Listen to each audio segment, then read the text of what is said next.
جوجه های مرغ بریان. خورشید غروب کرده بود و هوا رو به تاریکی می رفت. کاروان تجارتی در یک فرسخی شهر بغداد بود. صدای زنگ شترها آهنگ محزونی در غروب دشت می نواخت. در دوردست چراغ‌های روشن خونه‌های روستایی مثل کرم‌های شبتاب در دشت می درخشیدند. در کنار جاده کاروان رو شبح غولاسای کاروانسرایی قد برافراشته بود. قافله آرام آرام به کاروانسرا نزدیک می شد. مردی که جلوی کاروان بر شتر سوار بود و لباس تاجران هندی به تن داشت به همراهانش که پشت سرش بودند گفت شبا همینجا میمونی؟ یکی از همراهان اعتراض کرد و گفت تا بغداد راهی نمونده.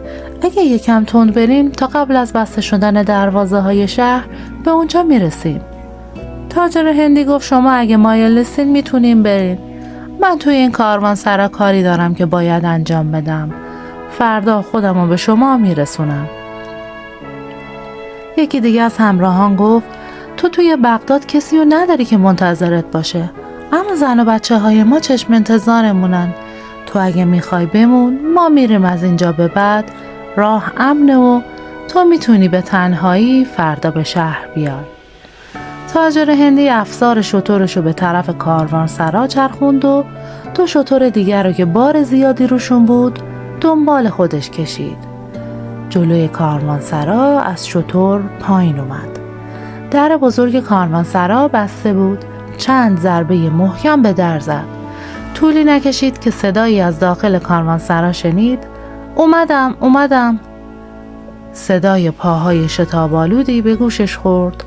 بعد نور زرد رنگ چراغی از درزهای در بیرون پاشیده شد و در بزرگ کاروانسرا با غرش مهیبی روی پاشنه چرخید و مردی چراغ به دست در رو به روی اون باز کرد و گفت خوش اومدی، شتراتو تو بیار. آه تو تنهایی؟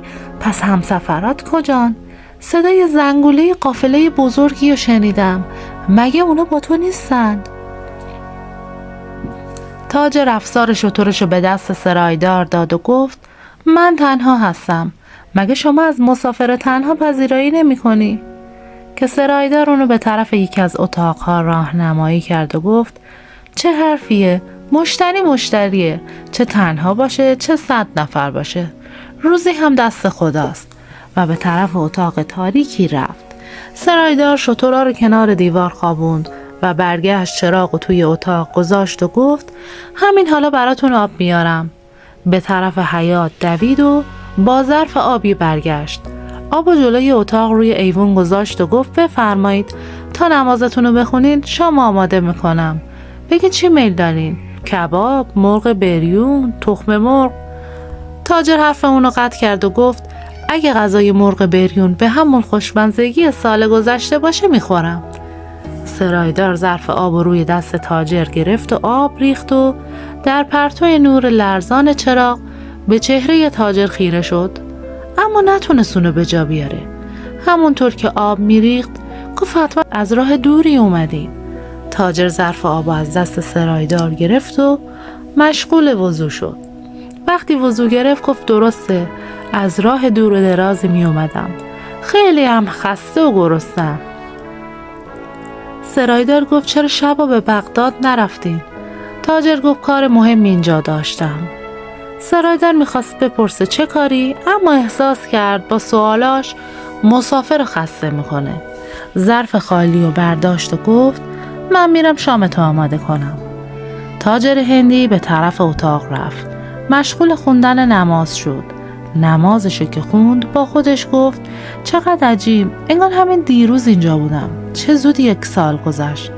خدا رو شکر که یک بار دیگه تونستم بیام اینجا و حقی که به گردنم بود ادا کنم.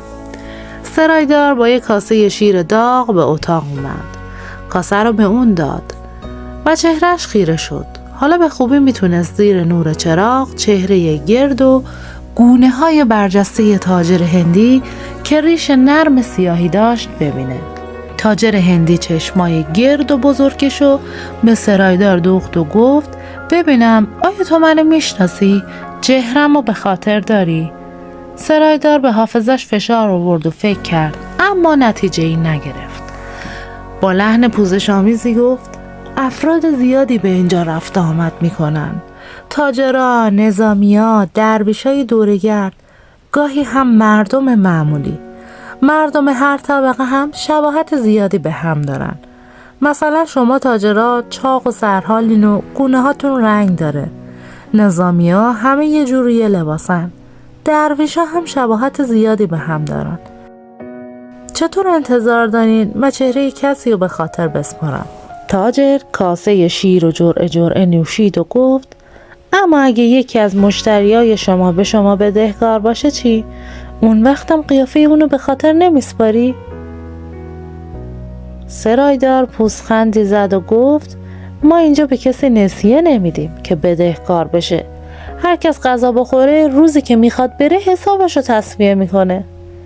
تاجر هندی کاسه خالی شیر رو به دست سرایدار داد و گفت: شاید یکی از مشتری‌ها یادش بره که حسابشو پرداخت کنه، یا اینکه به خاطر عجله‌ای که برای رفتن داره فرصت نکنه به شما بهای غذا رو بده. اون وقت چی؟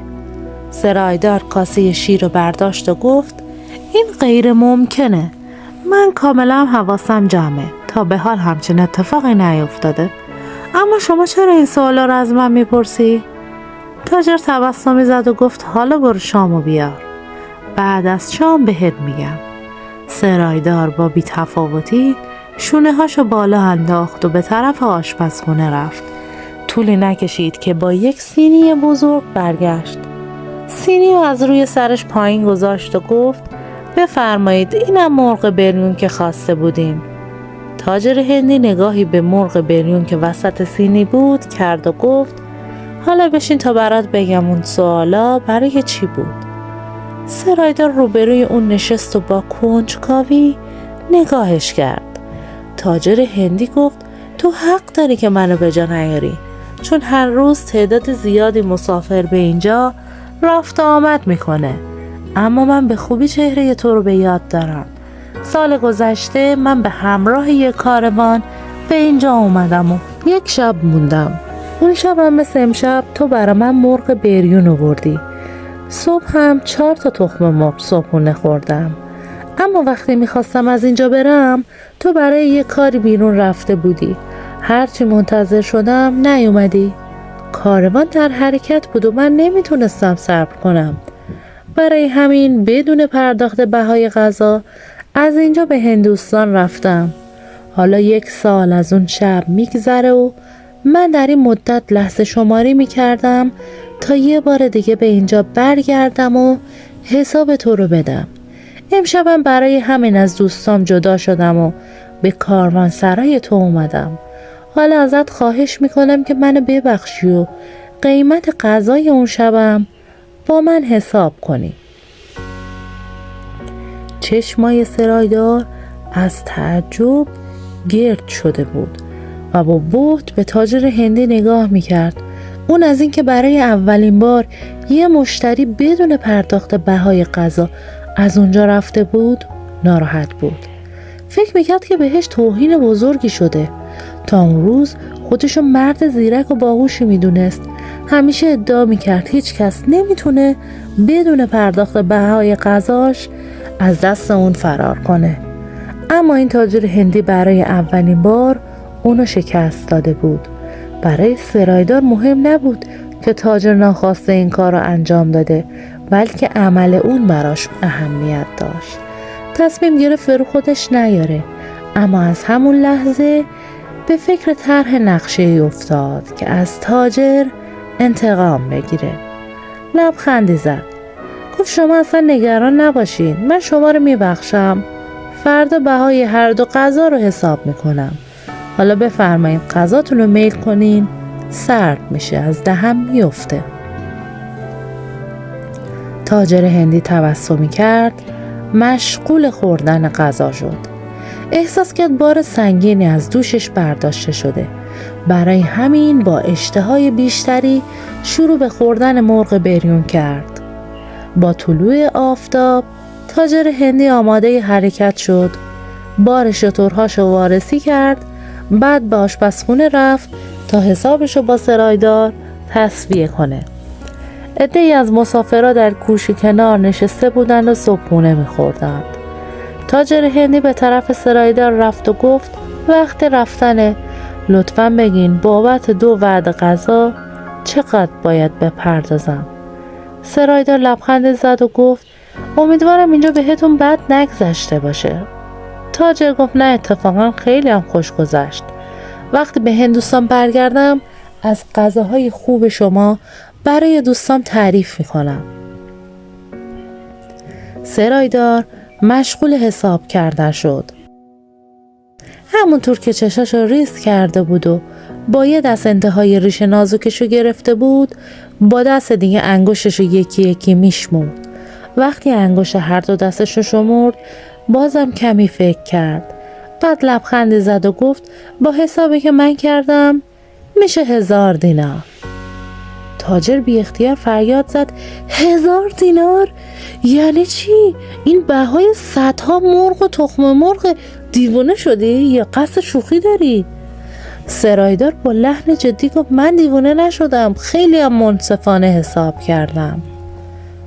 تاجر با عصبانیت گفت ممنون، اما بگیم به چه دلیل من باید 1000 دینار بابت 2 وعده شام و 2 تا صبحونه به تو بدم؟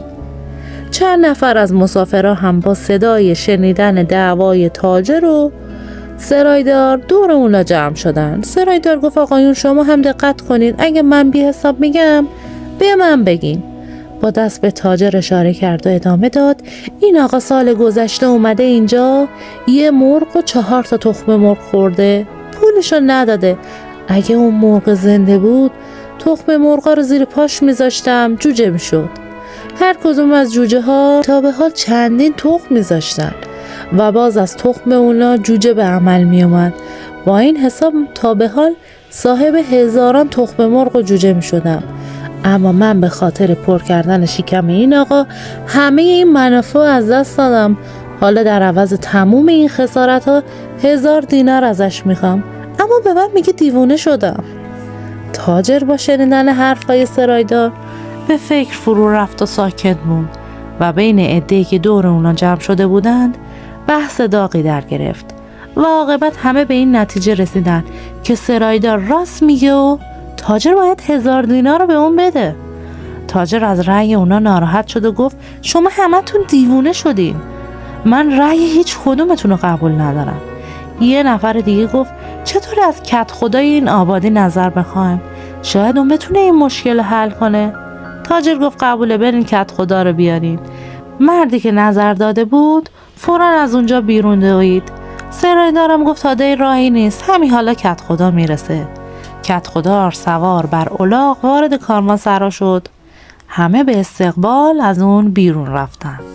کت خدا بدون اینکه از الاغش پیاده بشه گفت موضوع چیه؟ چرا این وقت روز دنبال من فرستادین؟ سرایدار تمام ماجرا رو برای کت خدا تعریف کرد. کت خدا همونطور که سوار بر الاغ حرفای سرایدار رو گوش میداد چند بار گفت عجب عجب که اینطور. وقتی حرفای سرایدار تموم شد کت خدا به فکر فرو رفت. ناگهان برقی توی چشماش درخشید و با صدای بلند گفت من فکر میکنم حق با سرایداره. مرد تاجر باید 1000 دینار رو به اون بپردازه. تاجر با شنیدن رأی کت خدا فریادی کشید و گفت کت خدای شما هم مثل خودتون دیوونه است. آخه من به چه حقی باید این همه سکه بابت 2 وعده غذا بدم؟ مگه شما انصاف ندارید؟ کت خدا اخم کرد و گفت همین که گفتم، اگه قضاوت منو قبول نداری کسی رو بفرست دنبال قاضی تا به شهر بره تا اون بیاد و حکم کنه.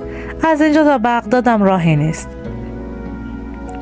تاجر فکری کرد و با خودش گفت میترسم قاضی هم مثل اینا دیوونه باشه، اما چاره ای نیست، شاید اون بتونه مشکل حل کنه. جوانی که بین جمع بود گفت من اسب تندرویی دارم، میرم به شهر و قاضی و میارم. تاجر گفت اگه قاضی رو بیاری انعام خوبی بهت میدم. گفت یادت باشه اگه قاضی به نفع تو حکم کرد نیمی از اون 1000 دینار رو به من بدی. سرایدار نگاه تندی به اون کرد و با تلخی گفت تو هم واسه شوخی وقت گیر آوردی، زود برو کارتو انجام بده. جوان به طرف طویله رفت، اسبشو زین کرد، به تاخت از کاروانسرا خارج شد. آفتاب بالا اومده بود که جوان به شهر رسید. بدون لحظه درنگ به طرف خونه قاضی رفت. جلوی خونه از اسب پیاده شد و در کوبید. خدمتکاری در روبروی اون باز کرد. جوان در حالی که از خستگی نفس میزد سلام کرد و گفت قاضی خونه است؟ خدمتکار جواب داد قاضی اینجا نیست. جوان آهی کشید و گفت قاضی رو کجا میتونم پیدا کنم؟ خدمتکار گفت قاضی توی شهر نیست، واسه یه کاری از شهر خارج شده، تا فردا بر میگرده. جوان آهی کشید و با ناراحتی سر اسبشو برگردون تا بره. خدمتکار گفت اگه مشکلی داری برو مسجد شهر، شاید بهلول دیوونه بتونه بهت کمک کنه. جوان ایستاد و با تعجب نگاش کرد و گفت چی میگی مرد؟ من برای حل یه دعوا به قاضی عادل نیاز دارم، اون وقت تو آدرس یه دیوونه رو به من میدی؟ خدمتکار لبخندی زد و گفت ظاهرش دیوونه است، اما در قضاوت هیچکی به پای اون نمیرسه. وقت خدمتکار در و بست، جوان سوار بر اسب به طرف مسجد تاخت. چند تا کوچه رو پشت سر گذاشت. جلوی مسجد از اسب پیاده شد. چشمش به الاغ پیری افتاد که توی سایه دیوار بسته بود. با تردید وارد مسجد شد. چند نفر رو مشغول عبادت دید. نگاهش رو اطراف مسجد گردوند. چشمش به پیرمردی افتاد که مشغول قرائت قرآن بود. جلو رفت و دو زانو روبروی پیرمرد نشست و پیرمرد متوجه اون شد. قرآن بست، اونو بوسید و گفت اومدی قرائت قرآن یاد بگیری جوون؟ جوون به پیرمرد زل زد و گفت با بهلول کار داشتم. میخواست بگه بهلول دیوونه، اما حرفشو خورد. پیرمرد گفت با بهلول چی کار داری جوون؟ گفت یه دعوایی پیش اومده، برای حل اون به قاضی نیاز دارم. گفتن قاضی توی شهر نیست. پیرمرد گفت بهلول دیوونه منم. جوان سرشو با شرم پایین انداخت و گفت من همچی حرفی نزدم. بهلول گفت وقتی اسم منو آوردی یک کم مکث کردی، حتما خدمتکار قاضی به تو اینطور گفته بود. جوان سرشو پایین انداخت و با تکون دادن سرش حرف اونو تایید کرد. بهلول دست زیر چونه جوان برد، سرشو بالا آورد و گفت ناراحت نشو، مردم راست میگن، در نظر اونا من آدم دیوونه‌ای هستم، به این دیوونگی هم افتخار میکنم. یه دیوونه بیازار بهتر از 100 تا عاقل مردم آزاره. کاش همه مردم دیوونه بودن، اما توی زندگی یکم انصاف داشتن. جوان که از حرفای بهلول سر در نمی آورد گفت منظور شما رو نمیفهمم، حاضرین با من بیاین؟ بهلول گفت کجا؟ جوان گفت یه کاروانسرا که بیرون شهره. اونجا مشکلی پیش اومده بین دو نفر، اختلاف سختی افتاده. مرد سرایدار و تاجر هندی رو برای بهلول تعریف کرد. وقتی حرفش تموم شد بهلول به نقطه خیره شد، به فکر فرو رفت. ناگهان از جا بلند شد و گفت بریم جوان. جوان دنبال بهلول از مسجد خارج شد. جلوی مسجد بهلول به طرف الاغ پیرش رفت. جوان افسار اسب رو به طرف اون دراز کرد و گفت بهتره شما با اسب من برین تا زودتر برسین، اونا بی صبرانه منتظرن. بهلول سوار الاغ شد و گفت بذار انتظار بکشن، تو باید ساعتی قبل از من به اونجا بری و بهشون بگی که منتظر اومدن من بمونه.